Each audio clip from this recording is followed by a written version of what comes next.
जय Jinendra. Mahendra sir, over to you sir. जय जिनेन्द्र, आवाज आ रही है सर मेरे क्लियर? हाँ, आवाज आ रही है सर, क्लियर है सर। ठीक है। पुण्य के 9 तो भेद, किसी को कोई डाउट? राकेश अंकल भी जुड़े हुए हैं, राकेश अंकल को भी जय जिनेन्द्र। पदम जी भी जुड़े हुए हैं, पदम जी को भी जय जिनेन्द्र। जय Jinendra. People have joined. Rakesh sir, Padam sir, मेरा एक सजेशन है आप सबसे, जब हम क्लास को एंड करें तो एक बार हम श्रावक के 3 मनोरथ को दोहराए तो कैसा रहेगा? जरूर, उत्तम विचार। श्रावक के 3 जब मंगल पाठ से पहले हो जाए, हम एक बार दोहराएं तो मेरे को लगता है कि शायद अपने को कुछ चीज की पुष्टि होगी। श्रावक तो हम है ही है पदम साहब, अगर व्यवहार में। हाँ, पदम साहब से निवेदन कि अगर उसके कोई श्लोक है, मंत्र है, तो उसका भी हम उच्चारण कर सकते हैं। पदम साहब से निवेदन कि पदम साहब को ये आवाज पहुंच रही है। चलो ठीक है, वो एक क्लास के एंड की बात है। तो किसी को पुण्य के 9 प्रकार में कोई डाउट हो तो फिर, नहीं तो मैं पाप के 18 प्रकार पे चलता, अगला क्वेश्चन पे हम चर्चा करने का प्रयास करें। ओके, तो पाप के 18 प्रकार, एक छोटे से किस्से से मैं इस क्लास को आरंभ करूं। आचार्य दीक्षित, आप सबको पता है, जब वो अलग हुए तो उनकी एक कुछ सिद्धांतों में एक सिद्धांत था, असंयमी को देना अधर्म है। असंयमी को देना अधर्म है, तो असंयमी को देना धर्म नहीं है। वो ना अधर्म नहीं कहा है, सॉरी मैं गलत था। असंयमी को देना धर्म नहीं है। कुछ उस आप लोगों ने पढ़ा भी होगा और जहां सुना भी होगा कि उस समय बहुत विरोध चलते थे। तो एक अन्य संप्रदाय का एक व्यक्ति आया और आचार्य दीक्षित से पूछा, एक श्रावक ने 18 पाप का त्याग कर दिया, उसको देना धर्म है या नहीं है? आचार्य दीक्षित ने कहा उसको देना धर्म है। तो उसने वापस प्रश्न पूछा कि आप तो कहते हैं कि असंयमी को देना धर्म है, अधर्म है, अब आप बोल रहे हैं कि मैं श्रावक को दे रहा हूं तो धर्म हो रहा है। बोला, अपने सवाल को वापस पढ़िए। आपने कहा 18 पाप का त्याग कर दिया, जिसने 18 पाप का त्याग कर दिया वो साधु होता है। तो हमको भी इस 18 पाप को समझना है और छोड़ना है। संसार की अगर कोई नींव है, संसार का कोई कारण है, मोक्ष का कोई बाधक है, मोक्ष जो नो होने नहीं देता है, वो 18 पाप है। सवाल ये हो सकता है कि हम कहते हैं मोह संसार का कारण है, मोह से ही संसार बढ़ता है, मोह संसार की नींव है। फिर मैं आज कह रहा हूं 18 पाप संसार की नींव है। देखिए, 8 कर्मों में सिर्फ 2 कर्म से ही पाप का पुण्य का बंद होता है। मतलब 2 कर्म से ही कर्मों का बंद होता है। बाकी 8 कर्म भोगने का तरीका है। बाकी के 6 से 8 कर्म से हम भोगते हैं, लेकिन 2 कर्म से कर्म बंद होते हैं। पुण्य का बंद सिर्फ नाम कर्म से होगा। नाम कर्म के साथ अगर कसाई या मोह जुड़ गया तब पाप का बंद होगा। तो पाप बंद का कारण मोह ही है और कुछ नहीं है। भले मैं पाप बोल दूं चाहे मैं मोह बोल दूं, बात एक ही है, क्योंकि मोह से ही पाप का बंद होगा और पाप बंद के लिए मोह यानी कसाई अनिवार्य है और कोई रीजन नहीं है। पाप के 18 प्रकार मैं बहुत छोटा से एक एक लाइन में बोलता हूँ, मुख में भी एक एक लाइन से ही है, फिर हम विस्तार से उसकी चर्चा कर लेंगे। एक बार उसको बोल देते हैं छोटे छोटे से। एक बंधन के कारण है, जब ये उदय में आएंगे तब मैं इसका भोग करूंगा। ये सब बंधन के कारण है। पाप के बंधन के कारण 18 है, लेकिन भोगने के 82 कारण है। जैसे हमने पुण्य के 9 प्रकार पढ़े थे और 42 प्रकार पुण्य के भोगने के कारण हम पढ़े थे, उसी तरह लगभग मेरे 82 प्रकार है जो मैं पुण्य को भोगता हूँ, पाप को भोगता हूँ। बांधने के 18 प्रकार हैं। जब भी ये पाप उदय में आएगा तो अशुभ ही देगा, शुभ नहीं देगा। तो पहला पाप है प्राणातिपात, प्राणवध, जिससे मैं किसी के प्राण को खत्म कर दूं या प्राण को हनन पहुंचाऊं, वो है प्राणातिपात। हम लोगों ने आप पहले भी पढ़ चुके हैं, प्राण के 10 प्रकार है। किसी एक प्राण का भी हनन करना या तोड़ना, मतलब नुकसान पहुंचाना, उसको कहते हैं प्राणातिपात। ये नहीं कि किसी एक जीव को मारना। 8-10 प्राण में से एक है आंखों का, कान, 5 इंद्रियों का। मैं अगर किसी की आंखें फोड़ दूं तब भी ये प्राणातिपात के अंदर आता है। मैं किसी के कान में शीशे, जैसे हमने पढ़ा था भगवान महावीर की जीव, पुष्ट वसुदेव के जी में किसी के उसके कान में शीशा डाला था, तो मैं किसी को कान से सुनने से वंचित कर लूं तभी भी वो प्राणातिपात होता है। तो ये प्राणातिपात यानी 10 प्रकार के प्राण में से किसी एक या दसों कुछ भी हो उसको प्राणातिपात कहते हैं। मुशावाद, झूठ बोलने से बंधने वाले पाप, अदत्ता दान, बिना दिया हुआ, चोरी से या किसी से लिया जाए, बिना पूछे लिया जाए, उसको कहते हैं अदत्ता दान। मैथुन, अब्रह्मचर्य के सेवन से बंधने वाला पान। परिग्रह, वस्तु संग्रह और उस पर ममत्व भाव रखना परिग्रह। क्रोध से होने वाला पाप क्रोध पाप। अहंकार से बंधने वाला पाप मान पाप। धोखाधड़ी से बंधने वाला माया। लोभ से बंधने वाला पाप है लोभ। राग, किसी के प्रति राग, किसी के प्रति द्वेष। कलह करवाने, किसी के बीच में कलह करवाने का पाप है कलह। मिथ्या दोष आरोपण, किसी के ऊपर मिथ्या दोष आरोपण करके बंधने वाला पाप है अभ्याख्यान। पेशून्य, चुगली करने से। पर परिवार, निंदा करने से। रति अरति, असंयम में रुचि और संयम में अरुचि। मिथ्या, माया मृषा, छलना पूर्वक, यानी एक पाप को छुपाने के लिए और एक पाप को किया जाता है, उसको कहता है माया मृषा। विपरीत श्रद्धा से बंधने वाले पाप है मिथ्या दर्शन पाप।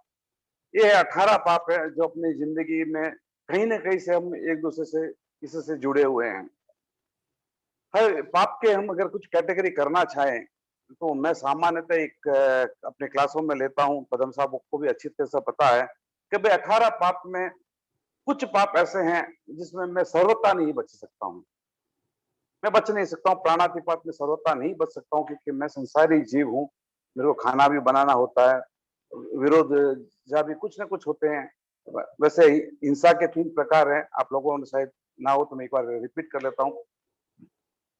आरंभ जा, विरोध जा और संकल्प जा। आरंभ जा पहले भी कहा हूँ क्लास में, फिर भी वापस एक बार रिपीट कर लेता हूँ। आरंभ जा, जो मेरे दैनिक आवश्यकता, मेरे और मेरे परिवार के लिए जो जरूरत है, जिसके लिए मैं हिंसा करता हूँ, वो आरंभ जा हिंसा है। यानी ऐसी हिंसा से मैं अपने आप को बचा नहीं सकता हूँ, मेरे को संसार चलाना पड़ता है, घर घर से गृहस्थी चलाना पड़ता है। विरोध जा हिंसा, यानी कोई ऐसी हिंसा, ऐसी कोई हिंसा जिससे मैं अपनी मेरे को लगता है कि कोई मेरे को मार रहा है और मैं बचाव कर रहा हूँ। जैसे हम लगाते हैं ऑल आउट टॉर्टोइस कॉइल, मच्छर आने आके मेरे को कहीं मार ना दे या मेरे को तकलीफ ना दे, तो उसको बचने के लिए अपने आप से ही पहले अपने आप को विरोध से बचा लूं। देश में कोई अटैक कर रहा है, अपने परिवार पे कोई अटैक कर रहा है, उसको बचाने के लिए मैं जो कर रहा हूँ, हिंसा कर रहा हूँ, वो विरोध जा। संकल्प जा हिंसा, ये हिंसा श्रावक के लिए त्याज्य, यानी त्याग करना ही अनिवार्य है, श्रावक जो भी हो। यानी मैं किसी को संकल्प पूर्वक नहीं मारूंगा।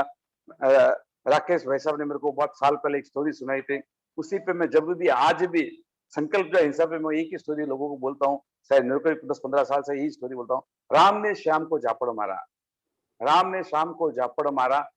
श्याम, राम तो मार के भूल गया, शाम को लगा कि राम ने मेरे को बिना मतलब मारा है, मैं जब भी मौका मिलेगा उसको मारूंगा। उसको मौका जिंदगी भर में कभी मिलता ही नहीं है, लेकिन वो जब भी राम को देखता है तब ये संकल्प करता है मेरे को उसको मारना है। यानी इससे गाढ़ कर्मों का बंधन होता है। राम तो मार के थोड़ा सा कर्म बांध के शायद भूल गया, श्याम ने जिंदगी भर बांधा है, इसको कहते हैं संकल्प। यानी मैं किसी को मारने का संकल्प लेता हूँ, ये है संकल्प जा हिंसा। इससे ही निकाचित कर्म, इससे ही गाढ़ कर्म, इससे ही ऐसे कर्मों का बंध होता है जो इजीली नहीं तोड़े जा सकते हैं। संकल्प जा हिंसा ऐसा है कि आदमी को कभी कभी मिथ्यात्व तक लेके चला जाता है। तो संकल्प जा हिंसा हर श्रावक को त्याज्य जरूरी है।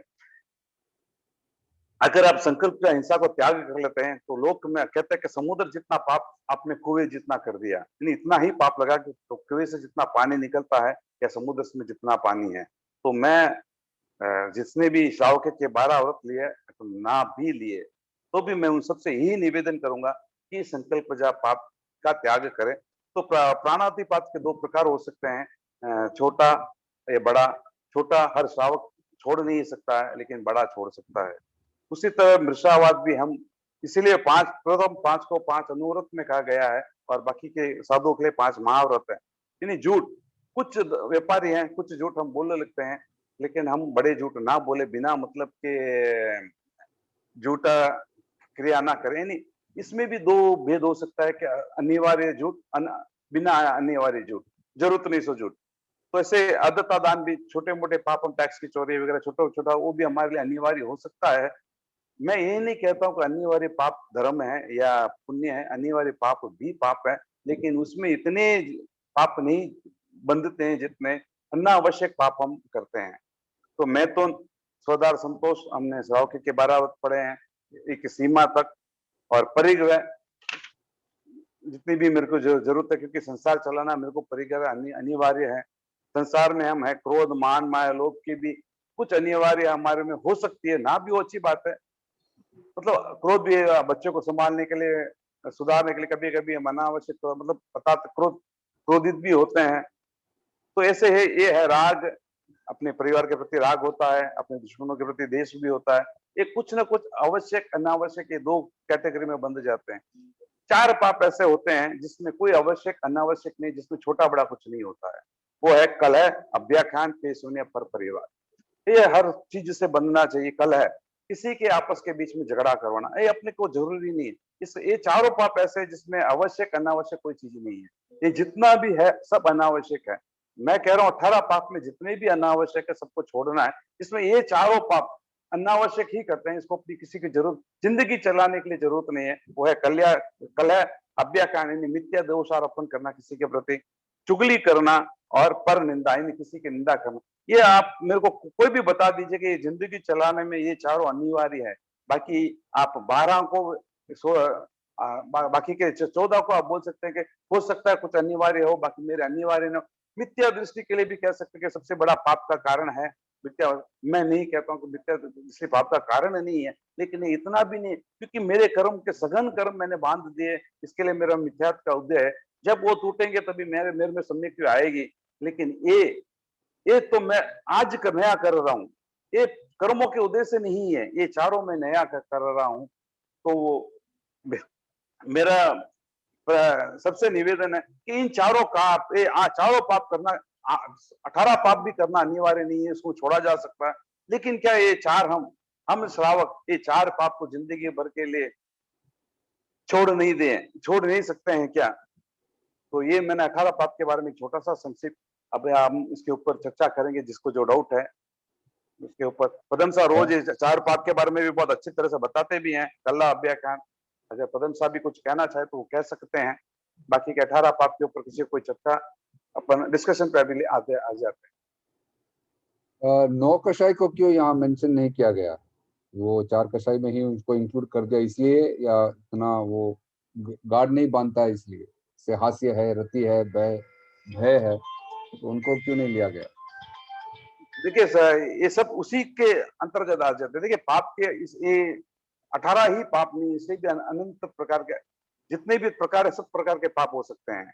लेकिन मूलतः जो मुख्य बड़े बड़े पाप ले लिए गए वो ये है, क्योंकि भय के वजह से मैं क्रोध करता हूँ या माया करता हूँ, ये तो सब भय के वजह से, सब एक दूसरे से जुड़े हुए हैं। 18 एक मूल है, इससे अलावा भी बहुत सारे पाप है, लेकिन इसके अंदर सब समाहित हो भी सकते हैं। ये पुस्तक पढ़ने में ये भी आया कि मिथ्या दर्शन शल्य जो है, ये बात बताता है कि इसमें जरूरी नहीं कि एक पाप ही लगे एक टाइम में, आप मल्टीपल पाप भी एक साथ कर सकते हैं। तो उसका एक हम उदाहरण करते ही है ना। जब मैं क्रोध कर रहा हूँ तो मैं भय भी कर रहा हूँ, भय भी हो रहा है, कुछ ना कुछ चल रहा है, एक चीज से दूसरी चीज चल ही रहे हैं। हर पाप ऑटोमेटिक 18 पाप के जो मैंने बांध चुके हैं उसके उदय तो रहता ही रहता है। मैं यहाँ पे बात है नया पाप करने की, क्या कभी कभी मैं माया करता हूँ, गुस्सा करता हूँ। अब जैसे रति अरति दोनों अलग अलग है। रति भी अलग है, रति का अर्थ होता है असंयम में रुचि, असंयम, और अरति का मतलब संयम से विरक्ति, संयम नहीं करता हूँ। तो इन दोनों को भी जैसे जैसे जहाँ पे मैं हिंसा कर रहा हूँ और झूठ बोलता मैं नहीं कर रहा हूँ, वहां पे भी दोनों तीनों पाप सब साथ चल रहे हैं। किसी की हिंसा कर रहा हूँ तब भी बोलता हूँ मैं नहीं कर रहा हूँ, तो वो भी दो। तो हर पाप 18 पाप एक दूसरे से जुड़े हुए भी हो सकते हैं, अलग अलग भी हो सकते हैं। वो करने का अपना अपना वो है।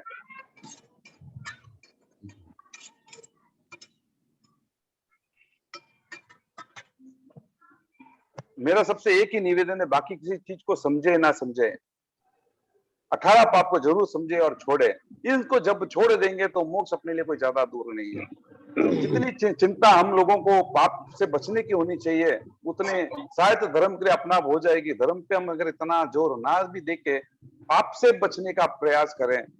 अमृत मुनि शायद जिसने भी अमृत मुनि का चतुर्मास में चने में दर्शन किए होंगे, बहुधा वो एक सवाल पूछा करते थे कि 9 तत्व में अगर मेरे को किसी एक तत्व को ग्रहण करना है, मोक्ष जाना, तो मैं कौन सा तत्व ग्रहण करूं?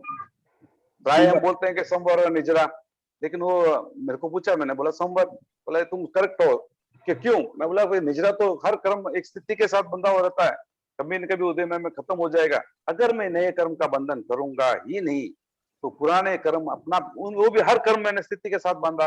हाईएस्ट कर्म किसी को मैंने बांधा तो चित्र कोड़ा कोड़ी सागर मिथ्या, तो उससे ज्यादा कोई कर्म मेरे आत्मा के साथ छुपा हुआ रह ही नहीं सकता है। तो कभी न कभी वो उदय में आके वो जड़ ही जाएगा। अगर मैं नए कर्म का बंधन नहीं करूंगा तो मेरा मोक्ष निश्चित है। तो इसीलिए 18 पाप का संवर, 18 पाप का अगर मैं संवर भी कर लूं, निजरा पे ज्यादा जोर ना भी दूं, तब भी मोक्ष हो जाएगा। इसीलिए कहते हैं कि मनुष्य गति सबसे श्रेष्ठ है। इसी गति में मैं 18 पाप का त्याग कर सकता हूँ, बाकी कोई भी सब गति में निजरा कर सकता हूँ, लेकिन 18 पाप का संपूर्ण रूप से त्याग मनुष्य गति के अलावा कहीं पे भी नहीं हो सकता है। हम सौभाग्यशाली है कि मनुष्य गति में संपूर्ण इंद्रिय अपने पास है, धर्म अपने को पता है, संवर करने की क्षमता अपने पास है। निजरा हो सकता है मैं बड़े बड़े तप ना कर पाऊं, लेकिन इन छोटे छोटे चीजों से बच भी जाऊं तो मान के चले कि हम अनंत भवों के कर्म बहुत इजीली तोड़ सकते हैं। महेंद्र साहब, एक प्रश्न आ रहा है कि जब कषाय जुड़ा होता है और जब पाप कर्म करते हैं तो कषाय की तीव्रता भी ज्यादा रहती है, तो पाप जो है वो लंबे समय तक बनता है, और पुण्य है तो उसमें शुभ योग रहता है, शुभ योग में कषाय भी मंद रहते हैं। तो क्या ये मान सकते हैं कि पुण्य हमेशा छोटे समय के लिए बनता है और पाप जो है वो लंबे समय तक के लिए बनता है? देखिए, हाईएस्ट पाप की स्थिति या हाईएस्ट पुण्य की स्थिति अगर मैं बांध लूं तो 33 सागरों में, देवगति में चला गया तो हाईएस्ट आयु मेरी 33 सागरों में, और नरक में चला गया, पाप बांध के नरक में चले गए, वहां पे भी हाईएस्ट 33 सागरों में, उससे ज्यादा नहीं है। अब प्रश्न ये आ रहा है कि जब पुण्य बनता है तो वो कम समय का होना चाहिए, क्योंकि उसमें आपकी तीव्रता कम है, उसमें आपके कषाय भी कम है, तो कम समय तक का ही पुण्य बंधना चाहिए। और पाप जो है कषाय ज्यादा रहता है, तीव्रता ज्यादा रहती है, तो वो लंबे समय तक बंधना चाहिए। पर तो दोनों अगर को पुण्य पुण्य अगर कम समय के लिए बंधेगा तो मैं 33 सागरों के लिए सर्वथा सिद्धि विमान या अनुत्तर विमान में कैसा पैदा होऊंगा? अगर उसकी स्थिति बहुत छोटी रही होगी तो मैं छोटे से देवलोक में खत्म हो जाएगी मेरी। आपको मैं बता दूं, ये संवर सातवें नरक से ज्यादा जीव आपको अनुत्तर विमान में मिलेंगे। सातवें हाँ, के तो अब सातवें नरक जो प्रश्न में आ रहा है 33 सागर। कि संवर की बातें तो करते हैं, ठीक है, संवर करना भी चाहिए, लेकिन जब आप संवर करेंगे तब आप ऑटोमेटिकली निर्जरा होगी और पुण्य बंधेगा। तो अगर उतना ही समय के लिए भी पुण्य बंधेगा तो उसको भी भोग के जाना ही पड़ेगा, तो वो भी आपका देखिए, संवर का मतलब पहले आप समझ लीजिए, संवर से ना कोई कर्म बनता है, ना पुण्य बंधता है, ना पाप पाप बंधता है, बनता है। करेक्ट, उसी को संवर कहते हैं। करेक्ट, बट आप संवर निजरा के करेंगे। क्या बंध हाँ, होता है? पुण्य संवर करने के बाद में जो मैं क्रिया करता हूँ उसमें हाँ, ये पुण्य भोगना कोई इजीएस्ट हार्डेस्ट काम नहीं है। पाप को भोगना पड़ता है, पुण्य कोई जरूरी नहीं है। सोच लीजिए आपको पुण्य ने 1 करोड़ की लॉटरी दे दी और मैं नहीं लेता हूं, तो क्या हुआ? पुण्य तो देना अपना काम कर चुका है, आपने उसको लिया नहीं, पुण्य को आपने वेस्ट कर दिया। नहीं, पुण्य वेस्ट करने में ज्यादा टाइम नहीं लगता है। अब हम कहते हैं कि छठे गुणस्थानवर्ती जितना निजरा करता है, उससे ज्यादा सातवें गुणस्थान वाला करता है। उसे जितने ज्यादा निजरा उतने ज्यादा पुण्य, उससे ज्यादा करता है 8वें गुणस्थान वाला। ऐसे करते करते 11वें गुणस्थान वाला सबसे ज्यादा निजरा करता है। 11वें गुणस्थान में से पुण्य का बंध होता है, लेकिन वो भोगता है सिर्फ 2 मिनट के अंदर ही। अनंत पुण्य जो छठे गुणस्थान में मैं 33 सागरों में से बांधा वो पुण्य वो 2 समय में भोग लेते हैं। तो पुण्य को भोगा इतनी स्पीडली जा सकता है, जाया जा सकता है। यानी 13वें गुणस्थान में तीर्थंकर इतने लोगों को चारित्र देते हैं, इतने लोगों को संवर बनाते हैं, इतने लोगों को श्रावक बनाते हैं, इतने लोगों को सम्यक दृष्टि बनाते हैं। तो सोचे उनको पुण्य कितना बंध रहा होगा, फिर भी वो पुण्य कितने के लिए बंधते हैं? 2 समय। क्योंकि कसाई नहीं है, वो लंबा चिपका हुआ रहता नहीं। ये नहीं कि पुण्य का फल वेस्ट जा रहा है, वो उसको इतना आनंद देके जाता है, उसको पता है ये मतलब ये नहीं कि हम फेल हो गए, तो एक समय में भी वो इतना आनंद दे देता है जिसकी कोई सीमा नहीं होती है। हम आनंद को सिर्फ ये ना मान के चले कि पदार्थ सापेक्ष ही होता है। ये आनंद आनंद कभी भी आत्मा सापेक्ष होता है। सुख जो होता है वो पुद्गल सापेक्ष होता है, लेकिन आनंद जो आत्मा से ही प्राप्त होता है। तो पुण्य का बंध भी अनंत हो सकता है, पाप का बंध भी अनंत हो सकता है। हाईएस्ट पुण्य का बंध अगर किसी को माना जाए तो कहते हैं तीर्थंकर नाम कर्म का गोत्र, क्योंकि इस लोक में तीर्थंकर से बड़ा कोई होता नहीं है। और जो सातवीं नरक वाला भी जीव, सातवीं नरक वाला भी जीव के तीर्थंकर के 5 कल्याणक में कुछ समय तक सुख शांति पाता है। पुण्य किसका? तीर्थंकर का पुण्य। लेकिन साथ पूरे लोक में बाकी चलो हम मान भी के चले के सब में पुण्य था, सुख की संवेदना थी, लेकिन सातवें नरक वाला जीव भी उसके 5 कल्याणक में वो सुख पाता है, कुछ क्षणों के लिए सुख पाता है। तो उनकी पुण्य की तीव्रता देखे इतनी स्ट्रांग होती है। कहीं पे भी मैंने नहीं सुना है कि नरक में इतने सारे पाप का बंद कर दिया कि दूसरों को भी अफेक्ट कर लिया। वो दूसरों को मार सकता है वो अलग बात है, लेकिन उसको कुछ शांति दी, उसके पुण्य से या शांति है, उसके पुण्य से पाप से बिना कुछ के कुछ हुआ। महेंद्र साहब, इस पे थोड़ा प्रकाश डाले महेंद्र साहब, क्योंकि मान के चले कि अढ़ाई द्वीप में कोई तीर्थंकर है और सातवें नरक में कोई जीव है, उसको आनंद पहुंचता है, तो वो कैसे पहुंचता है? How does it reach them? इसी उनका औरा मंडल, उनका पुण्य का प्रभाव इतना लंबा चौड़ा होता है। आप ये अब ये मानिए कि हम ये आप कहते हैं कि भाई कोई तीर्थंकर चला गया, उसका पुण्य सिद्ध हो गए, तो क्या उसका पुण्य हमारे पास नहीं है? अब ये बताइए संघ कैसे चल रहा है? भगवान महावीर स्वामी के पुण्य से चल रहा है। अगर उनकी पुण्य खत्म हो गई तो संघ वही खत्म हो जाना चाहिए। क्यों चल रहा है? ये पुण्य क्या है? वो पुद्गल में बसे हुए का वो मटेरियल है या यस, पुद्गल से बटे हुए पशु, उनके नामकर्म का पुण्य इतना स्ट्रांग था, पुण्य नामकर्म से बंधता है, इतना स्ट्रांग था कि ये उसको यश के वो 21,000 साल तक उसको पुश करता रहेगा, उस धर्म को सही रूप से चलना देगा।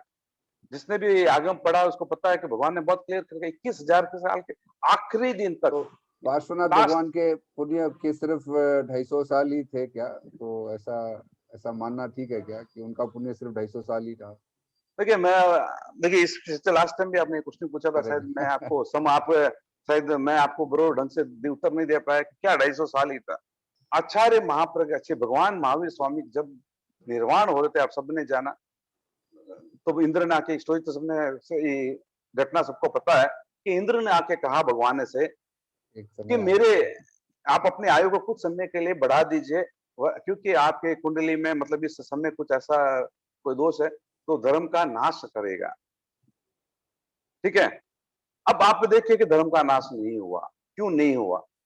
उत्तरवर्ती आचार्यों ने क्या किया, भगवान महावीर के तकलीफ के कुंडली या जो भी है उसमें कुछ प्रॉब्लम है, संघ में हो सकता है, तब उन्होंने क्या किया, पारसनाथ, क्योंकि पारसनाथ की स्तुति तो पुण्य खत्म हुए नहीं, तब उन्होंने पारसनाथ की स्तुति करनी चालू कर दी। आज आप जितने भी मंत्र प्राय देखेंगे सब पारसनाथ के हैं। प्राय शायद जो भी मंदिर जाता हूं उनको पता होगा, हाईएस्ट मंदिर आपको पारसनाथ के मंदिर है। हम भगवान महावीर के अनुयायी होते हुए भी पारसनाथ के मंदिर क्यों बना रहे हैं? क्यों? आने वाले आचार्यों को पता था कि भाई भगवान महावीर स्वामी के पुण्य में ये कुछ दोष लग रहा है, तो पारसनाथ का पुण्य चल रहा है, इसीलिए ये शायद हम उनसे बच सकेंगे। इसीलिए उन लोगों ने पारसनाथ के मंदिर ज्यादा बनाए।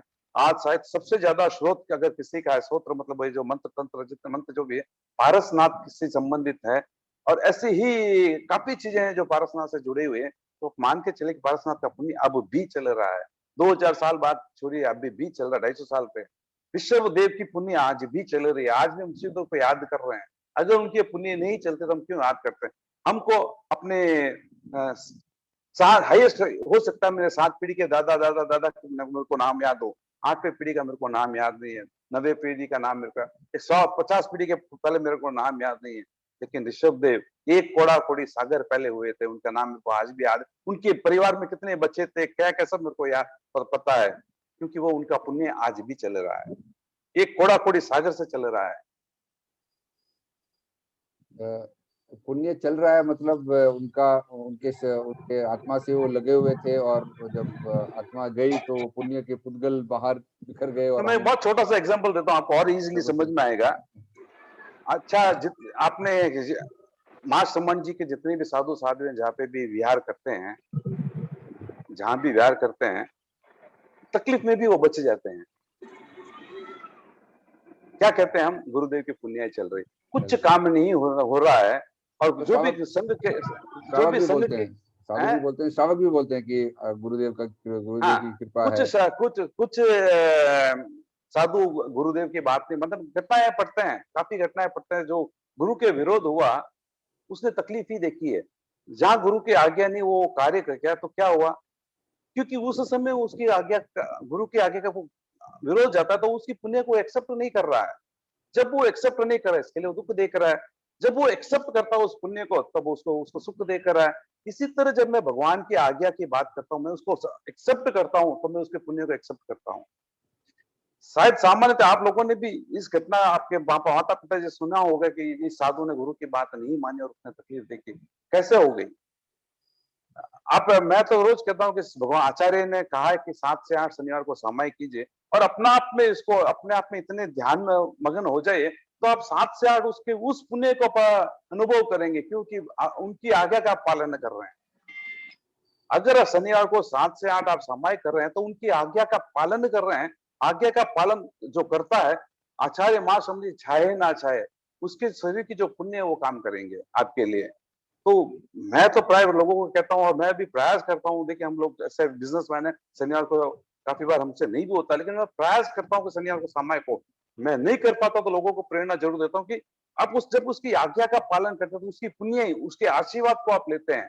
देखिए तेजस शरीर सबका यहीं छोड़ के जाता है, जब जो भी सिद्ध होता है उनके तेजस शरीर यहीं रह जाते हैं और तेजस शरीर ही वरदान देने में और क्या कहता है ना वो श्राप देने में योग्य बनते हैं।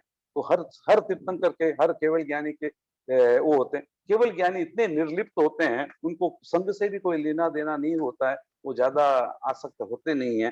लेकिन तीर्थंकर को उस संघ के से ही जुड़े हुए रहते हैं, इसके लिए उनका तेजस शरीर भी काम करता रहता है। ये अनुभव की चीज है, इसके आप बोले कोई प्रूफ दो तो मैं नहीं दे सकता हूँ, इसके प्रूफ हो नहीं सकते हैं। ये अनुभव की बात है कि आचार्य भिक्षु ने इतनी परेशानी देखी, इतने कष्ट देखे, बस वो भगवान की आज्ञा पे चल रहे थे। कहते कि 5 साल तक उनको आहार पानी नहीं मिला, लेकिन उनकी वो 43 ईयर्स तक आचार्य थे, लेकिन अगले 38 साल तक उनको सब कुछ मिला। पुस्तकें का कहीं ना कहीं से उसको पुस्तकें मिली ही मिली है। संघ चलने में कितनी चीजें चाहिए, साधु भी मिले उनको, लोग सुनने वाले भी मिले। मेरे को तो आज भी समझ में नहीं आ रहा कि उनके जब बनाए हुए इतने श्रावक थे। कहते हैं कि खाली सिरियारे में 800 घर थे, कंटाले में 1000 घर थे, पूरा कहलवा। उल्टा मैं तो देखता हूँ आज श्रावक कम है, उस जमाने में उस कठिनाई में उनके पास इतने श्रावक, इतने कट्टर श्रावक थे, क्योंकि वो भगवान की आज्ञा को मानते थे, उसकी पुण्य को उन्होंने ग्रहण किया और अपने को दिया है। Rakesh uncle, we want your opinion on this कि जैसे आचार्य श्री हैं अभी तो टुवर्ड्स मध्य प्रदेश हैं और वो या राजस्थान में जब थे तो ही गेव दिस सैटरडे सामायिक का एक नियम था। तो सामायिक हम करते हैं और पुण्य उनका है, तो वो आप कैसे रिलेट कर सकते हैं? Rakesh uncle, if you can give your thoughts also on this.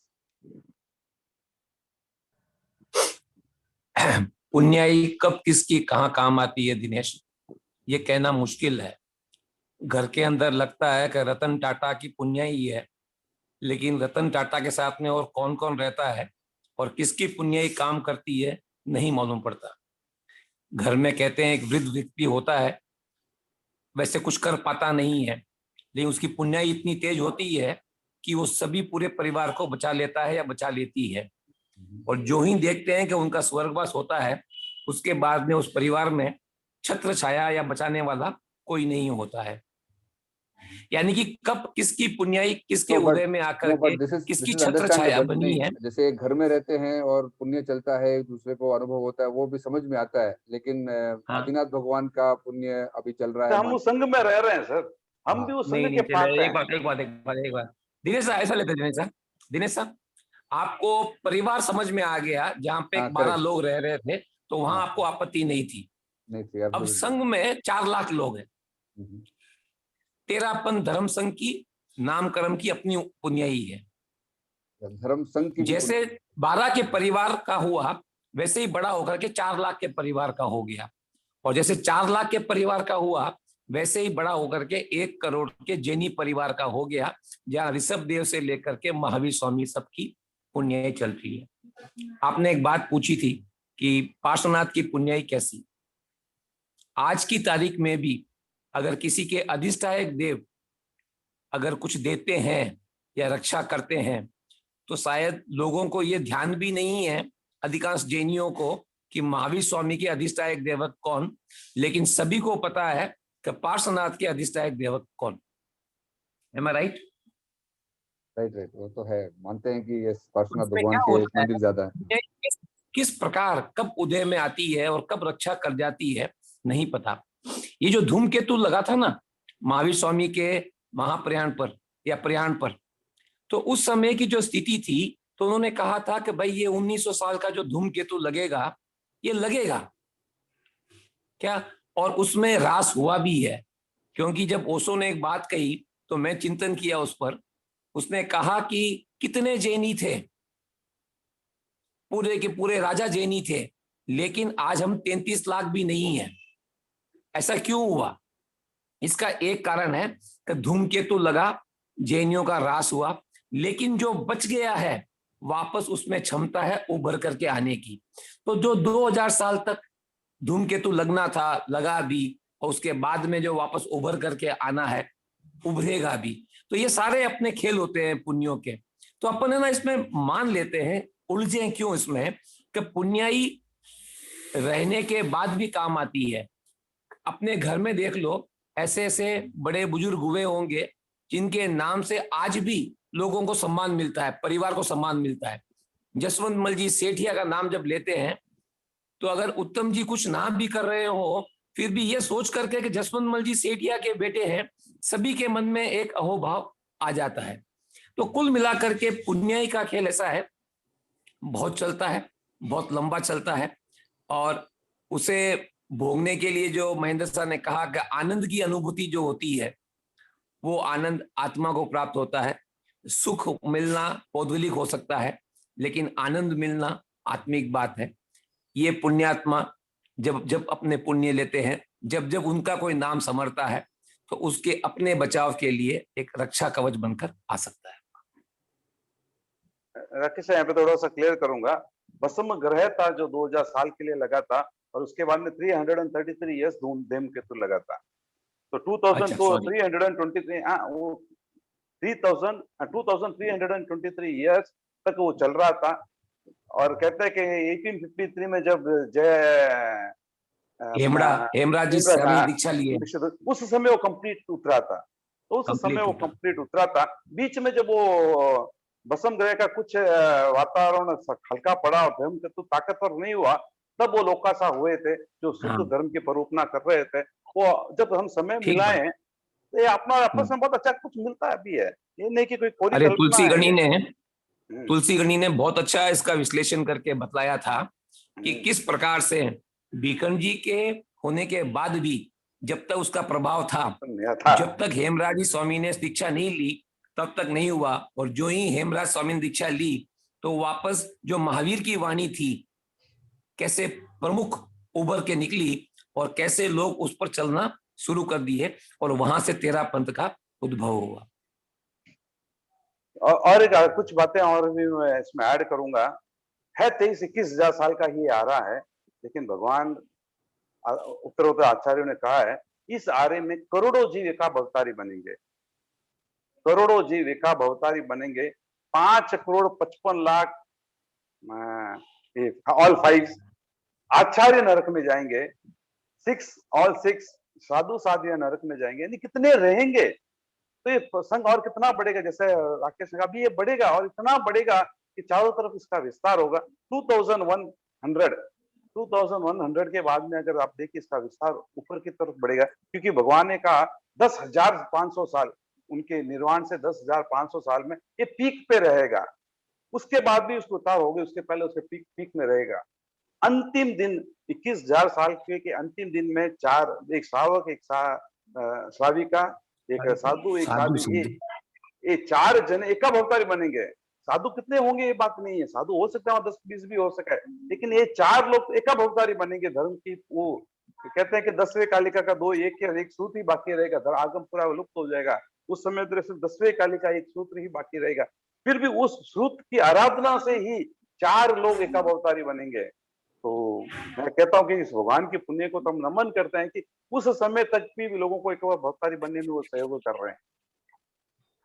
और महेंद्र साहब, अपन को आती नहीं है, आप ज्योतिष को निकालिएगा। जब से टीपीएफ सीकिंग ट्रूथ शुरू हुआ है ना, उसका भी कोई योग रहेगा मतलब। जब क्या हो गया 2100 कि साल पूरे होंगे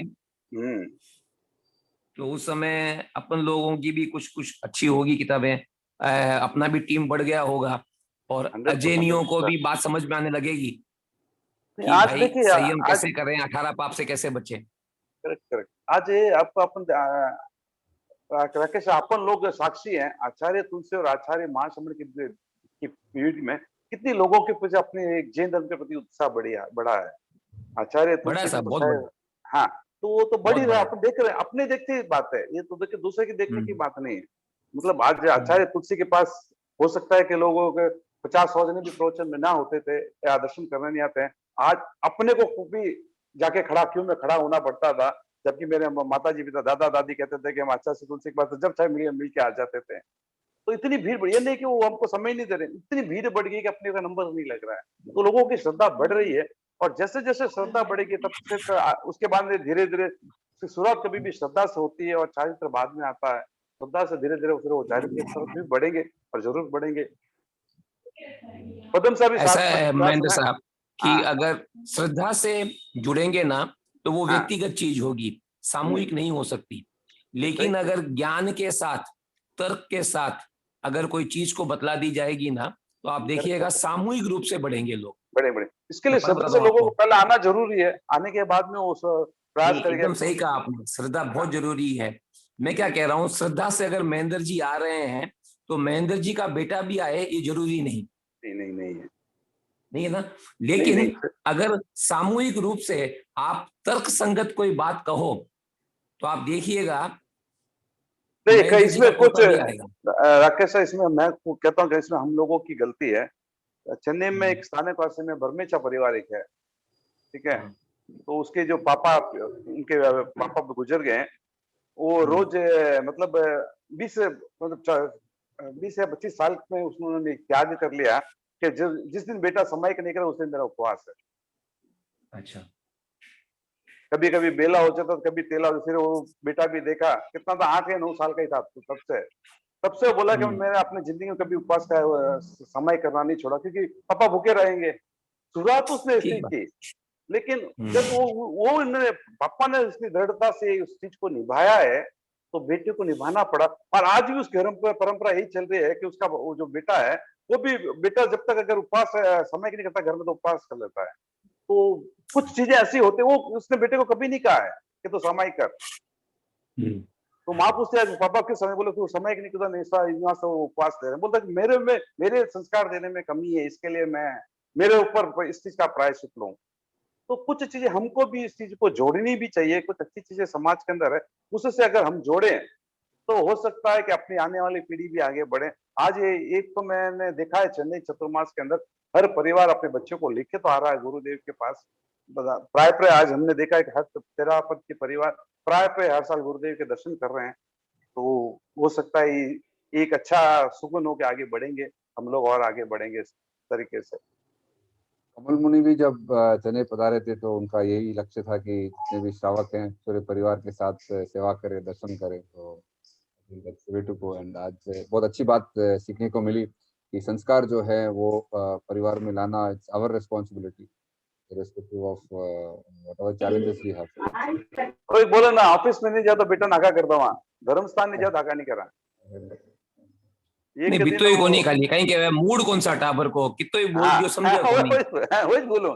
तो क्या कुछ मैं पूछियो संस्कार कने अपने को भी कि लेना, जब हाँ बेटा ने 11 साल के बेटा ने मलेरिया बुखार हुई तो वो क्यों क्यूनैन की गोली बहुत खारी हुआ है को नहीं खाऊं, क्या थे कहीं करया, माँ 2 हाथ पकड़ी, पाँव पप्पा 2 पाँव पकड़िया, अल्डाता हुआ टाबर का मुंडा का माई ने क्यूनैन घोल दे दी। क्यों? क्योंकि पता है कि यही 3 दिन बाद में इसकी बुखार तोड़ेगा।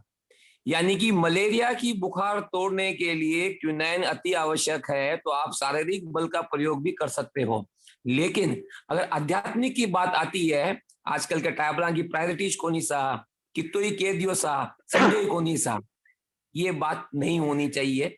खैर, सभी के सी संस्कार है। जितना हो करें। मैं तो अभी इतना ही कहता हूं, ये सब निश्चित बात है कि अभी तर्क बढ़ा है, लॉजिक बढ़ा है। जब लॉजिक बढ़ा है तो अपने पास लॉजिक है। एक तो होता है कि भाई मेरे पास श्रद्धा के अलावा और कुछ है ही नहीं, तो मैं क्या बताऊं। यहाँ पर श्रद्धा के साथ साथ में आपके पास पूरा विज्ञान बढ़ा हो, तो उस विज्ञान को वैज्ञानिक दृष्टिकोण से बताइए। अवश्य देखा है मैंने, छोटे बच्चों से लेके बड़ों तक देखा है, जब जब जैनी विज्ञान को बताया है, तब तब जैनियों ने अपने आप पर जैनी होने का गर्व किया है। बस फर्क सिर्फ इतना है कि आप chartered accountant, engineer, doctors, researchers साथ जुड़ें और इसे और आगे ले जाएं, ताकि किसी भी कैप्सूल में सबसे पहले सारे जैनियों को श्रद्धावान बनाएं और उसके बाद में जो भी बनना चाहे, जैन का फिलोसॉफी और साइंस दोनों सीखना चाहे, उसे हम बतला सकते हैं। पदम साहब कुछ ऐड करना चाहोगे? पदम साहब है ना आपके पास?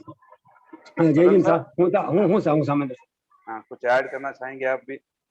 तो इसमें जो पाप 18 पाप स्थानों की आपने बात फरमाई थी, और हम आपस में बहुत बार चर्चा भी कर चुके हैं। 18 में 1400 ऐसे हैं जो आवश्यक अनावश्यक दोनों ही होते हैं, लेकिन 4 पाप स्थान ऐसे हैं जो हमारे लिए बिल्कुल ही कहीं पर भी आवश्यक ही नहीं होते हैं। फिर भी हम अज्ञानतावश या मतलब कर्मों के उदयवश हम ऐसे ऐसे कार्य कर लेते हैं जिससे इन 4 पाप कर्मों का बिना चाहे, इसमें कोई अपना मतलब ये नहीं, स्वार्थी नहीं है, बिना स्वार्थ के 4 पाप कर्मों का ऐसा बंधन कर लेते हैं। तो क्या हमें इससे नहीं बचना चाहिए? जैसे आपने बताया, कलह, अव्याख्यान, पैशून्य, पर परिवाद, ये हमारे बिल्कुल आवश्यक ही नहीं है, करने योग्य ही नहीं है, करने ही नहीं चाहिए। हम क्यों ऐसा करके पाप का अर्जन करें? और महेंद्र साहब आपसे मेरा एक निवेदन है, जो 18 पाप स्थान है उनमें ये जो 9 कषाय है, उनका क्या पाठ है, उस पर थोड़ा विस्तार से आप वर्णन कीजिए। देखिए, 18 पाप के अगर कोई कहता ना कि उत्पीत आगे बढ़ाने का जो कार्य करता है, 9 कसाई करता है। क्रोध में हम क्रोध, मान, माया, लोभ, क्रोध, ये 18 9 कसाई, जो हास्य, रतियत, ये सब इसी से ये सब चीजें का पाप बंद होता है। 9 कसाई is the main reason for the कसाई। कसाई जो है अपना आप में, देखिए, मैं ये नहीं कह रहा हूँ मेरे अंदर क्रोध नहीं है, मेरे अंदर क्रोध भरा हुआ रहेगा, किसी निमित्त नहीं है, किसी ने हास्य किया, वो क्रोध उभर के आ गया। तो मैं कहता हूँ कि 9 कसाई जो है, उस कसायों को आग लगाने वाला होता है। बारूद अंदर भरा हुआ है, ये 9 कसाई अपना आप में आग है। ये 9 कसाई जब आग लगाता है तो वो एक बॉम्ब ब्लास्ट होता है, ये कसाई ब्लास्ट होते हैं, और ब्लास्ट होके 18 पाप में किसी न किसी रूप में मैं इसको ये करता हूँ, चाहे हास्य वश करता हूँ, चाहे भय वश करता हूँ, चाहे 3 वेद के वश करता हूँ। ये 18 पाप का कार्य का यही रीजन है 9 कसाई। हम हर बार सुनते हैं कि कसाईयों से बचिए, लेकिन कसाईयों से बचने से ज्यादा है, मैं तो नॉर्मल यही कहता हूँ लोगों को, 9 कसाई से बचिए। अग्नि बारूद के पास आएगी नहीं, तो अग्नि अपना अपने शायद, बारूद अपना अपने शायद इतना घातक नहीं होगा जितने अग्नि के आने के बाद में, मतलब अग्नि आने के बाद में घातक करी। और वो सिर्फ अग्नि लगा के ही बंद नहीं होता है, और उसके बाद में तेल डालता है ऊपर से। तो इसीलिए ये 9 कसाई सबसे खतरनाक 9 कसाई है। अब जो कहा बस अच्छी बात, सही बात है कि 9 कसाई से अगर आदमी बच जाए तो बाकी 18 पाप और 16 कसाई से बचना कोई ज्यादा मुश्किल नहीं होगा। तो ये जो 9 कषाय है ना, अपन जिंदगी में इतो करा आशय, मतलब बिना जनिसो संसारमा तो अपा मेरे पर ध्यान देना जरूरी है। अपा खाली रट लेवा 18 पाप स्थान, बचनो पाप से बचो, कैसे बचेंगे, कब बचेंगे? जब 9 कषाय को हम उपशांत रखेंगे, उनसे बचकर रहेंगे, तो ही तो हम 18 पाप कर्म के बंधन से बच पाएंगे, अन्यथा कैसे बच पाएंगे? तो इन 9 कषाय का जो पाठ है, जो महत्वपूर्ण पाठ इनका है, इनको अच्छी तरह से समझकर हम अगर इनसे बच जाते हैं तो भी काफी मात्रा में पाप कर्म से बंधन से बच सकते हैं। एकदम परफेक्ट बात है। हम इस बात पे मैं मानता हूँ आपकी बात। इसीलिए श्रावकों को तो 18 पाप से ही बचे। मैं तो प्राय कहता हूँ 18 पाप से जितना बच सके उतनी अच्छी बात है। तो और ये 4 पाप का तो अपने को जिंदगी भर के लिए त्याग कर ही लेना चाहिए कि भाई एक 4 पाप तो मेरे लिए अनिवार्य नहीं है, मैं इसको क्यों करूं। और जैसे दिनेश शाह ने कहा कि जैसे जैसे मेरी तीव्रता होगी वैसे वैसे कसाई में स्थिति और रस और स्थिति बढ़ता जाएगा। तो जब भी हम, राकेश शाह ने वो पेपर बना के भेजा भी कि धर्म कर्म उत्कृष्टता से करे और पाप कर्म मजबूरी से करे, तो वो भी हम इस जीवन में अपना लें। तो ये 18 पाप को भी जब भी हम करें तो उसमें आसक्ति ना हो, तीव्रता ना हो, एकदम मंद कसाई ऐसा बंदे के मंद हो ताकि तोड़ने में मेरे को ज्यादा समय ना लगे। तो इसे आज एक की बहन का प्रश्न भी था, क्या ऋषभ देव के परमाणु? जी हाँ, परमाणु कहीं नहीं जाते हैं, इस लोक में ही रहते हैं। लोक में बाहर जाने के लिए धर्मास्त्र का ही अनिवार्यता होती है। लोक के बाहर कोई परमाणु, कोई जीव नहीं जा सकता है। जो भी है इसी लोक में है। हम किसी न किसी रूप में उसको ग्रहण भी कर सकते हैं, लेकिन अपने को पता नहीं चलता, हम उसका यूज नहीं कर पाते हैं, क्योंकि हमारी श्रद्धा इतनी स्ट्रांग नहीं है। जिस दिन हमारी श्रद्धा इतनी स्ट्रांग हो जाएगी कि उसके अलावा मेरे को कुछ नहीं दिखेगा। मैं प्राय काफी बार मैं और राकेश भी डिस्कस करते रहते हैं कि भक्तांबर से मानो तुम कितने एक बार बोलो और ताले टूट गए। हमने तो लाख अपनी जिंदगी में हजारों बार बोल चुके हैं, एक भी चीज नहीं टूटा, क्योंकि हमारी उसके प्रति इतनी श्रद्धा नहीं है। जो मानव ऋषभ देव के प्रति इतनी श्रद्धा अकुट यानी ब्लाइंड फेथ इतना नहीं है जितनी मानवतुंग आचार्य के से थी।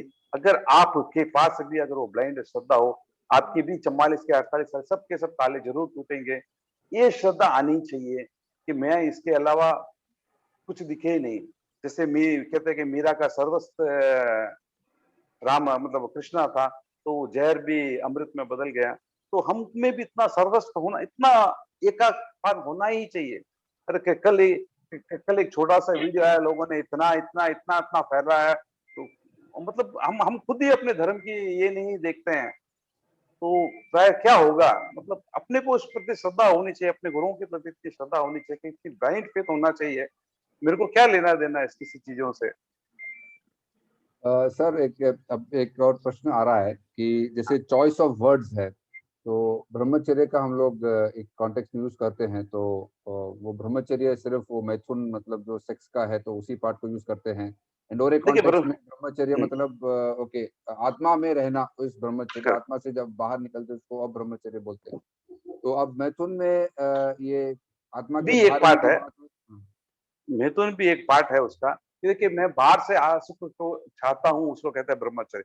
अब्रह्मचर्य, ब्रह्मचर्य मतलब मैं अपनी चर्या ब्रह्मा में, आत्मा में ब्रह्मचर्य। नहीं ब्रह्म मतलब आत्मा में अपनी चर्या, मैं अपने आप को आत्मा में स्थित हूँ, उसको कहते हैं ब्रह्मचर्य। आत्मा के बाद जब मैं सुख की खोज करता हूँ, उसको कहते हैं अब्रह्मचर्य। आत्मा के बाद सुख हम जिसको भी प्रतिक्रमण याद हो तो आचार्य तुलसी ने बहुत क्लियर कट लिखा था, स्वाद लोलुप दृष्टि लोलुप।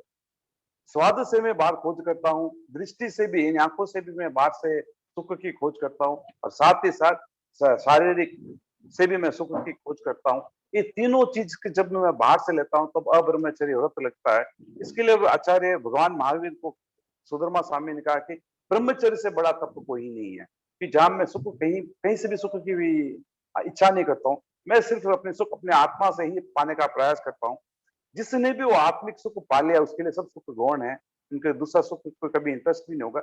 मैं तो मेजर पार्ट है, लेकिन ये भी स्वाद और दृष्टि भी कहते हैं कि इससे हम जल्दी बच नहीं सकते हैं, स्वाद से और दृष्टि से। लेकिन ब्रह्मचर्य से कम हम बच, अब्रह्मचर्य से हम कम से कम मतलब मैं तो से हम प्राय प्राय बच सकते हैं। इसके लिए हम ज्यादा फोर्स देते हैं। साधु के तो स्वाद के लिए भी कहा गया कि वो उसमें आसक्त ना बने, दृष्टि से भी आसक्त ना बने और शरीर से भी आसक्त ना बने। एक और पोस्ट था मेरा ग्रुप में कि देव किसे कहते हैं, तो जो देव गति में रहते हैं उनको भी देव कहते हैं, जो अर्यंत हो गए उनको भी देव कहते हैं, तो इस पे थोड़ा। देखिए देव के तीन प्रकार हो गए हैं। एक तो जो वैमानिक जो जो देव हैं, जो जिस देव गति में जिसका नामकरण बंधा हुआ, देव गति बंधा है, उसको भी हम देव कहते हैं। एक सिद्ध जो कर्म संपूर्ण रूप से परमात्मा सिद्ध आत्मा है, उनको भी हम देव कहते हैं। और जो हमको धर्म की देशना देते हैं, जो तीर्थंकर होते हैं, हम उनको भी देव कहते हैं। तो किस कॉन्टेक्स्ट में सवाल पूछा जाता है, इस जिस कॉन्टेक्स्ट में उस आपने पूछा वो है अपने तीर्थंकर, जिन्होंने उनकी वाणी से ही हम अपना धर्म चला रहे हैं, वो अपने देव हैं कि उनकी वाणी से ही धर्म चला रहे हैं।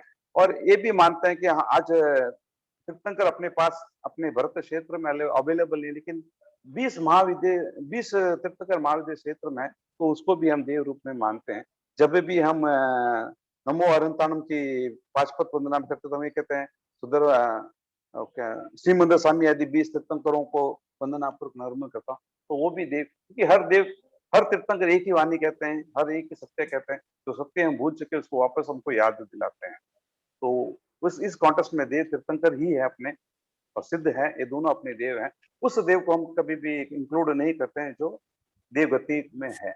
हाँ, तो आई थिंक मेरा यही था पॉइंट कि we must use the right words, क्योंकि वो कंफ्यूजिंग ना हो, क्योंकि जब भी हम ओपन एक फॉरम में देव गुरु धर्म की कृपा बोलते हैं, तो बच्चे भी हैं जो भी हैं और जो अन्य संप्रदाय के भी हैं वो भी मानते हैं, क्योंकि देव तो ये किसी देवता को ही देव मानते होंगे, तो maybe it gives a wrong message. तो एटलीस्ट उस रॉन्ग मैसेज से तो हम बच सकते हैं, if you have some other better word, use that word बस। देखिए, उन देवों को देवगति कहते हैं, इन देवों को देव कहते हैं, आत्मा की शुद्धता के हिसाब से देव कहते हैं, और वो देव जो है उनको देवगति के जीव कहते हैं। तो उनको देव नहीं कहते, जो देवगति वाले जीव होते हैं उनको देव नहीं कहते। देवगति है, उनकी गति देवगति है, वो देव है, मतलब हाँ। देवगति वाले देव है। नहीं, वो आपकी ऑप्शन से करेक्ट है, क्योंकि आज लोगों को अरिहंत और सिद्ध के बारे में काफी लोगों को पता भी नहीं है, तो सब इसी देव को मानते हैं, जो भैरवदेव, शिव जी तो मानते हैं। ये कॉन्टेक्स्ट में क्लियर होना भी चाहिए, करना भी चाहिए, तो ये अच्छी बात है। इसके ऊपर चिंतन भी होना भी चाहिए, करना भी चाहिए कि क्या किया जा सकता है, कि ताकि लोगों को याद आए कि देव कौन। देव की जब मैं बात करता हूँ, मेरे को सहज मेरे को कौन से देव? हाँ, वो सिद्ध तो पे चला जाना चाहिए, तो ये हनुमान अच्छा भी देव है। हो सकते हैं, गणेश भी देव हो सकते मैं हैं। वही बोल रहा हूँ, तो सजेशन में एक अच्छा सजेशन है, उसके ऊपर जब भी आप रजनीश जी मुनि से पूछे बोले तो कुछ आगे वो गुरुदेव के में रखे, आगे कुछ ऐसा कोई है वो हो सकता है संशोधन। अगर फिर राकेश करेक्ट है ना? हाँ नहीं, ठीक बात है, अरहंत गुरु देव धर्म भी बोल सकते हैं। हाँ, ऐसा कुछ होना हो सके तो अच्छा है, अच्छी बात है, ताकि लोगों को और भी क्लियरिटी हो, क्योंकि तर्कवादी हो गया। वैसे जब ज्ञानशाला में पढ़ाते हैं तो ये बात जरूर कहते हैं कि देव तो अरहंत देव, आप ये है हमारे। गुरु मारा पाठ पर और धर्म मारो जिन धर्म। तो ठीक है, व्हेन दे एक्सप्लेन, तो वही वाली बात हो गई, मतलब जैसे तिखू तो कह रहा हूँ, या और तो जब कायोसर करते हैं ना दिनेश सर, तो उस समय कहते हैं तस उत्तरी करने न, ऐसे शुरू करते हैं Dinesh sir. Yes yes. And you know what तस उत्तरी करने न मीन्स? आप बता दीजिए। ये जो प्रतिक्रमण की पार्टी है ना, मैंने जितने जीवों को दुखाया है, असातना की है, विरातना की है, उसके बाद में कहते हैं तस् उत्तरी करने नन। इसके बाद में उत्तर में अगर कुछ बच गया हो तो विसो ही करने नम, विसल्ली करने नम, ठाणनम, पावनम, कावणम, ठामी काउसग है।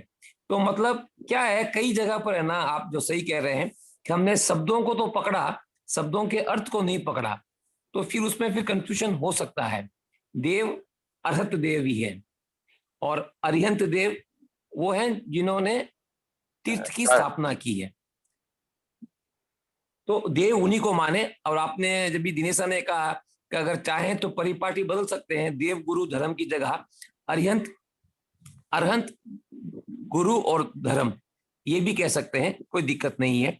वो और स्पेसिफिक हो जाएगा कि यहाँ पर हम सिर्फ उन्हीं अरिहंतों की बात कर रहे हैं जिन्होंने अपने 4 घाती कर्म 6 कर दिए हैं, और सारे के सारे केवल ये प्राप्त करके तीर्थ की स्थापना कर चुके हैं या कर रहे हैं। तो ऐसे में जितने भी अरिहंत हैं वो सारे मेरे देव हैं, जो मुझे रास्ता दिखाते हैं। उन्हीं की वाणी मेरे गुरु कहते हैं, और उन पर चलना ही मेरा धर्म है। New definitions can always be given, जितना क्लैरिटी होगा उतनी अच्छी बात है।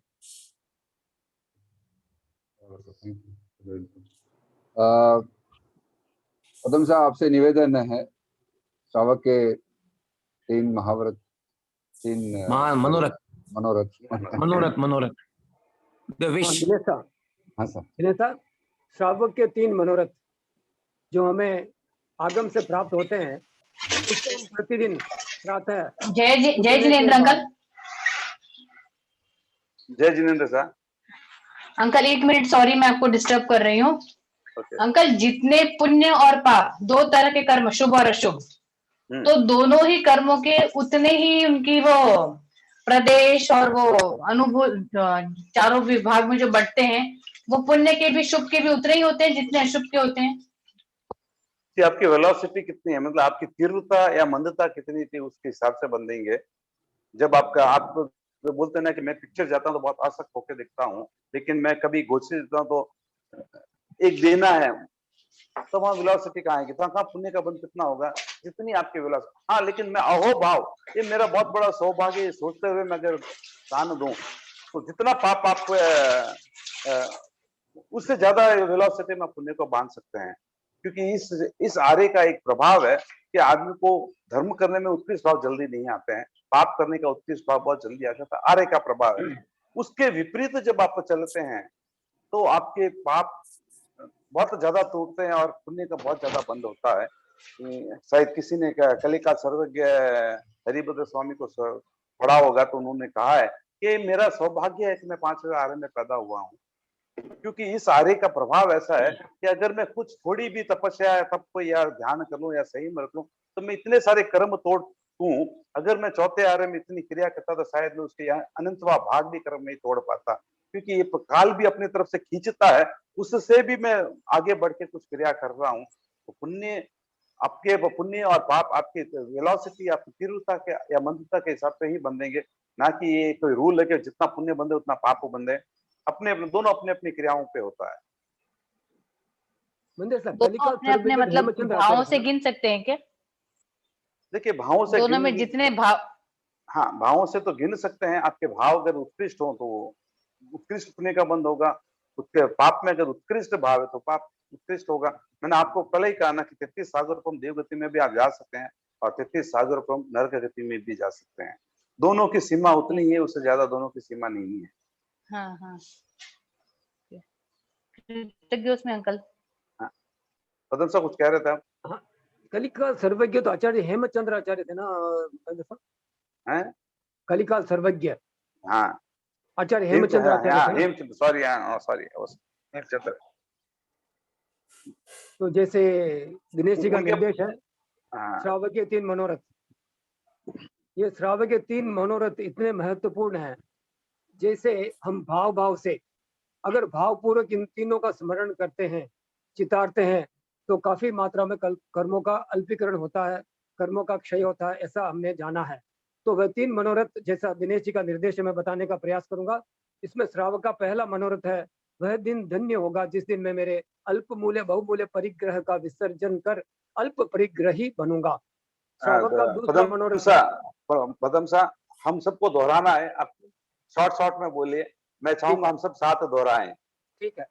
वह दिन धन्य होगा, वह दिन धन्य होगा जिस दिन मैं अल्प मूल्य बहुमूल्य परिग्रह का अल्प मूल्य बहुमूल्य परिग्रह का विसर्जन कर कर अल्प परिग्रही बनूंगा। अल्प परिग्रही बनूंगा। दूसरा मनोरथ है, वह दिन धन्य होगा जिस दिन मैं गृहस्थ जीवन को त्याग कर मुनि जीवन को अंगीकार करूंगा। मुनि जीवन को अंगीकार करूंगा। तीसरा मनोरथ है, वह दिन धन्य होगा जिस दिन मैं पंडित मरण को प्राप्त करूंगा। पंडित मरण को प्राप्त करूंगा। ये तीनों मनोरथ हमें याद कंठस्थ कर लेने चाहिए, और दिन में एक बार तो अगर सुबह सुबह उठते ही हम अगर चितार लेते हैं तो हमारा भावों की शुद्धि बनी रहेगी और हम उस ओर अग्रसर हो जाते हैं। तो वह दिन भी धन्य होगा जिस दिन हम बस इस संसार को त्याग कर सिद्ध बुद्ध मुक्त बन जाएंगे। सभी के प्रति यही मंगल कामना करते हैं भाई, सभी हम सिद्धत्व बुद्धत्व को प्राप्त कर मोक्षत्व को प्राप्त करें, सभी के प्रति यही मंगल कामना। ओम अरहम। ओम अरहम। मेरा एक अल्प मूल्य और बहुमूल्य परिग्रह का त्याग करूंगा। अल्प मूल्य क्या है, बहुमूल्य क्या है? जिसके पास परिग्रह अल्प मात्रा में है। नहीं, इसका विश्लेषण मैंने ऐसे सुना था। हाँ। जो भी सोना चांदी सब है वो सब अल्प मूल्य में है। क्रोध मान माया लोभ वो बहुमूल्य है, उसका त्याग करना है। मैंने ऐसा सुना है। इज इट राइट और रॉन्ग? जो भी अभी भले 1 करोड़ रहो, 10 करोड़ रहो, 100 करोड़ रहो, भले लाखों करोड़ रहो, वो सब अल्प मूल्य में आ जाता है। बहुमूल्य में क्रोध, मान, माया और लोभ आता है। क्या ये सही है या गलत है?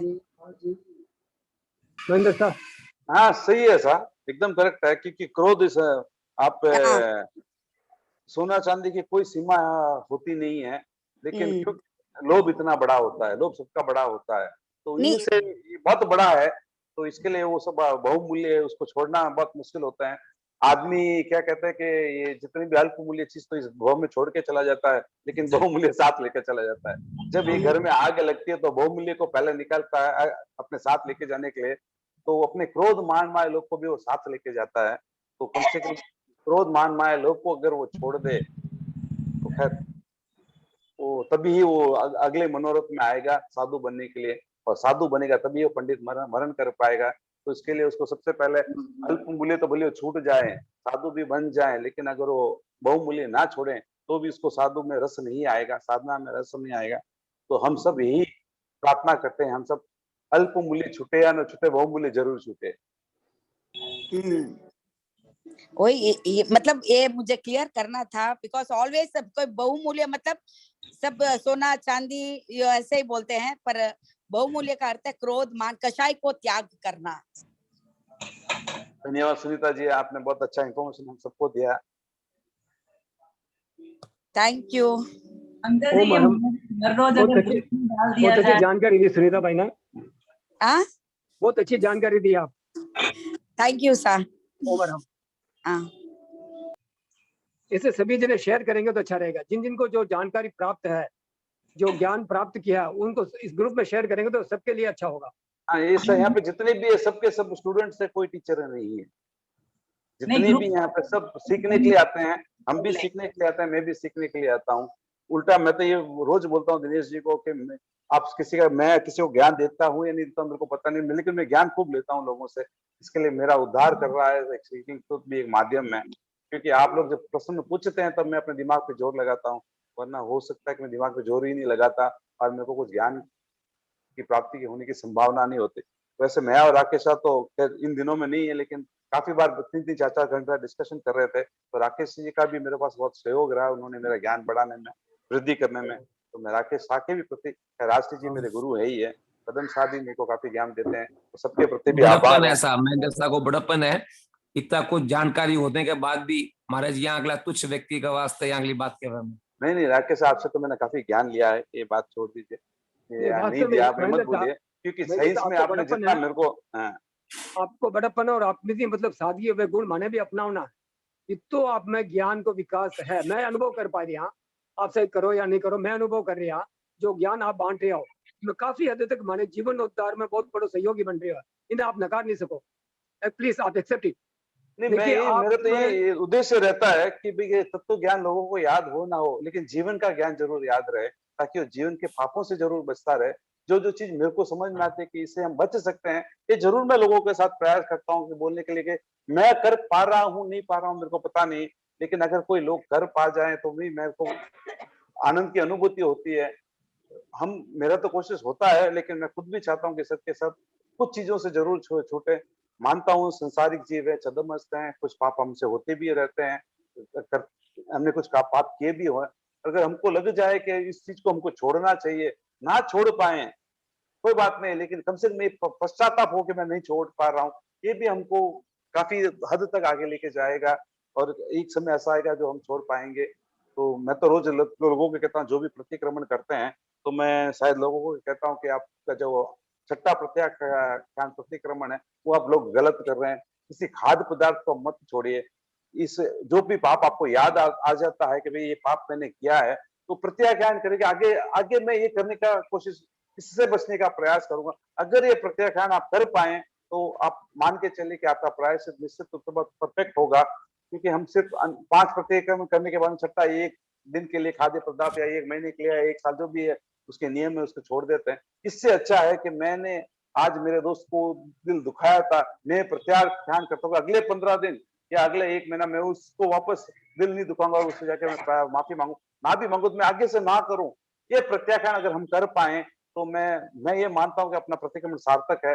वरना ये रोज हम पढ़ते जाते हैं और एक दिन का त्याग ले लेते हैं और अगले दिन उठ के वो क्रिया वापस कर लेते हैं। जब तक ये चेतना अपने यहाँ जागे कि आगे मेरे को नहीं करना है, तब तक प्रतिक्रमण भी सिर्फ शाब्दिक यानी स्वाध्याय ही रहा है, ना कि सही रूप में प्रायश्चित। ये मेरा मानना है, मैं गलत भी हो सकता हूँ, लेकिन मेरा ये लोगों से कहता रहता हूँ कि जो भी हो, आपको लगता है तो कम से कम जो गलती मैंने की उसका पुनरावर्तन ना हो, इसका मैं ध्यान रखूं। हो सकता है पुनरावर्तन होता रहे, हम संसारिक जीव है, लेकिन प्रयास करने से कभी ना कभी छूटेगा, वरना ये कभी नहीं छूटेगा। तो महेंद्र साहब, आप जो आज जानकारी प्राप्त करी यहाँ, तो क्यों नहीं छठ्या प्रत्याख्यान में आप बहुमूल्य परिग्रह का त्याग करने की कोशिश करें? 100% वही तो मैं बोल रहा हूँ कि जो गलती मैंने की है, कम से कम बहुमूल्य छोड़े, जो गलती मैंने की वो ना दोहराऊं, ये सबसे बड़ी बात होती है। प्रायश्चित प्रतिक्रमण का मतलब क्या? वापस आना। जो गलती मैं कर सकूं उसे मैं वापस रिवर्स हूं, ताकि मैं वापस ना करूं। प्रतिक्रमण का शाब्दिक अर्थ हम कहते हैं कि वापस आना, यानी जो गलती मैं कर चुका हूं उससे मैं प्रत्यागामी हो जाऊं, मैंने आगे ना करने का एक प्रयास करूं। तो मैं वापस लोगों से यही कहूंगा, प्रायश्चित जो भी प्रतिक्रमण करे या ना करे, शाम को 5 मिनट बैठ के ये सोचे कि मैंने जो जो गलती की उसको मैं रिपीट ना करूं, कोशिश करूं आगे ये रिपीट ना हो। कोशिश कभी ना कभी कामयाब जरूर होगी, ये मेरा मानना है। इस जन्म में ना तो अगले जन्म में जरूर होगी, और जब ये मेरी कोशिश कामयाब हो जाएगी तो मैं मोक्ष के द्वार पर खड़ा रहूंगा, ये मेरे को अच्छी तरह से पता है। और आप आपकी सबसे ज्ञान भी चेतना को निवेदन, नमन, आपकी ज्ञान चेतना को नमन। हमें जो ज्ञान नहीं प्रदान करें, आपके लिए अनंत अनंत कृतज्ञता ज्ञापित नहीं, ये करते सब हैं। गुरु का है सर। मैं तो, मेरे पास कुछ नहीं है, मेरे पास कुछ नहीं है, वहां से हाल जाता है, मैं बांट लेता हूँ। मैंने काफी बार नोट किया, मेरे को आप ऐसे ऐसे सवाल भी पूछ लेते हैं कि मेरे को आंसर पता नहीं होता है, तो मैं खुद अचंभित होता है, मैंने आंसर दिया कहाँ से, तब लगता है कि मैंने नहीं दिया है, गुरुदेव ने दिया है। कि उनके जो मेरे उस जैन धर्म के प्रति दृढ़ आस्था है, भगवान की पुण्य मेरे को जवाब दिला देते। मैं नहीं देता हूँ, मेरे पास कुछ भी नहीं है। इतनी सरलता सब में आए, हम सबके प्रति यही मंगल कामना करते हैं। आज का एक अमेजिंग लर्निंग है कि प्रत्याख्यान में हम बहुमूल्य जो कषाय हैं उनका भी हम लोग त्याग कर सकते हैं। तो आगे से भी हम लोग ध्यान रखेंगे कि या प्रतिक्रमण हो या कोई भी चीज त्याग करना हो तो कषाय का भी हम त्याग करने का प्रयास करें। And that's actually the true learning. And वो अगर हम लोग यूज कर पाते हैं लाइफ में लेके आ सकते हैं, तो आई थिंक इससे बड़ा कोई अपने लिए भी कोई स्पिरिचुअल डेवलपमेंट नहीं हो सकता है। तो दिनेश कषाय साहब, को, हाँ, बाकी जो मूल्य होते हैं उसको देने पर वो मूल्य मिलता है, हाँ, कसाय में मूल्य चुकाना पड़ता है। हाँ, वो भी है। मूल्य So चुकाना पड़ता always है, और keep उससे kasai on the liability side and the other assets on the asset side. मतलब असेट अगर सोना 4 ग्राम है तो वो मुझे आज की तारीख में 24,000 रुपया देके जाएगा, ओके। लेकिन अगर मेरे पास 4 ग्राम कसाय है तो मुझसे वो 4 करोड़ लेके जाएगा। 4-5 भोग खराब करके ही जाएगा। शायद वो असेट ही तो था वो कि देखे आप, one is on the liability side, one is on the asset side. Asset sides R triple, बहुत छोटे हैं वो, और जो लायबिलिटी साइड में है वो बहुत बड़े हैं।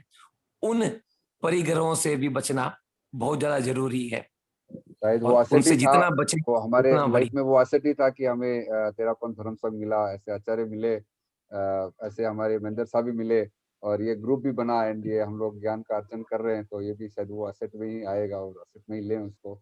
And thanks, I think I should thank everybody for joining. बहुत बहुत कृतज्ञता महेंद्र साहब के प्रति। कृतज्ञोस, हम आपके आभारी कहने में हैं। कुछ कृतज्ञोस, गलत किया तो मैं आप सबसे क्षमा कामना करता हूँ। हम आपके आभारी हैं, हम आप सबके आभारी हैं। हम आप सबके आभारी हैं, कृतज्ञ हम उस गुरु के आभारी हैं जो हमको ज्ञान देते हैं, उस भगवान के आभारी हैं जिन्होंने हमको ये धर्म शक्ति दी। पदम शाह से निवेदन की मंगल पाठ सुना दे आज। अपने आप को मंगलमय अनुभव करते हुए तीर्थंकर की आज्ञा से, गुरुदेव की सिमंदर स्वामी की आज्ञा से, गुरुदेव की आज्ञा से, ओम ह्रीम नमो अरहंताणं, ओम ह्रीम नमो सिद्धाणं, ओम ह्रीम नमो आयर्याणं, ओम ह्रीम नमो उवज्झायाणं, ओम ह्रीम नमो लोये सब्बसाहूणं। एसो पंच नमोकारो सब्ब पावपणासनो मंगलानंच सब्बे सिंह पडमम हवै मंगलम। श्री चत्तारी मंगलम, अरहंता मंगलम, सिद्धा मंगलम, साहू मंगलम, केवली पन्नतो धम्मो मंगलम। चत्तारी लोगुत्तमा, अरहंता लोगुत्तमा, सिद्धा लोगुत्तमा, साहू लोगुत्तमा, केवली पन्नतो धम्मो लोगुत्तमो। श्री चत्तारी शरणं पवज्जामि, अरहंते शरणं पवज्जामि, सिद्धे शरणं पवज्जामि, साहू शरणं पवज्जामि, केवली पन्नतं धम्मं शरणं पवज्जामि। धम्मो मंगल मुक्तित्वम अहिंसा संयमो तवो देवावित्तम नमंसन्ति जस धम्मे सयामणो जगित्ता भारहम वासम चक्रवर्ती महिर्दियो संति संति करेलो ये पत्तो गई मनुत्तरम देव दानव गंधर्वा जख रक्षस किन्नरा बम्बयारिं नमं संति दुःखरंजे करंदितम मंगलम भगवान वीरो मंगलम गौतमो गणि मंगलम स्थूल भद्राद्या जैन धर्मोस्तु मंगलम मंगलम मतिमान भिक्षु मंगलम भार मल्लकः मंगलम राय चंद्राध्या मंगलम तुलसी गुरु महाप्रज्ञोस्तु मंगलम महाश्रमणोस्तु मंगलम तेरा पंतोस्तु मंगलम विघ्न हरण मंगल करण स्वाम भिक्षुनो नाम गुण ओलक समरण किया सरे अचिंत्या काम विघ्न हरण मंगल करण स्वाम भिक्षुनो नाम गुण ओलक समरण किया सरे अचिंत्या काम विघ्न हरण मंगल करण स्वाम भिक्षुनो नाम गुण ओलक समरण किया सरे अचिंत्या काम सरे अचिंत्या काम सरे अचिंत्या काम। ओम शांति जय भिक्षु तुलसी महाश्रमण कल्याण करो। ओम शांति जय भिक्षु तुलसी महाश्रमण कल्याण करो। ओम शांति जय भिक्षु तुलसी महाश्रमण कल्याण करो। ओम अरहम जय जिनेंद्र। ओम हरम। बहुत कृतज्ञता। थैंक यू सबके प्रति आभार। आप सभी के आभारी हैं। इंद्र साहब आपकी ज्ञान चेतना को नमन। सब आपके आभार। We will meet again next week Sunday at 11 a.m. So thank you everybody for joining. Jai Jinendra. जय जय। जय Jinendra. Thank you. Thank you sir.